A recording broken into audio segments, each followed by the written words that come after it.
ഞാനൊരു സിനിമ കാണാൻ പോവാ. അത് ആവേശല്ല. ഇത്തന്നെ ഏത് മൂവി കാണാനാ വന്നിരിക്കുന്നത്? ഗുരുവായൂരമ്പല നടയിൽ.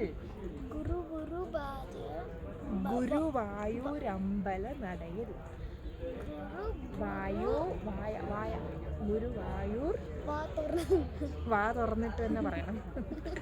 ഗുരുവായൂരമ്പല നടയിൽ. ഗുരുവായൂർ അമ്പല നടയിൽ.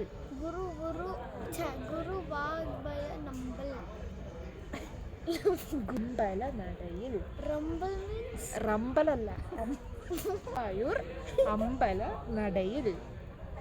എല്ലാരും കറക്റ്റ് ആയിട്ട് വിഷ് ചെയ്യാറുണ്ട്. ഞാൻ പറയുന്നതിന് മുന്നേ ഗുരുവായൂർ അമ്പല നടയിൽ. നടയിൽ.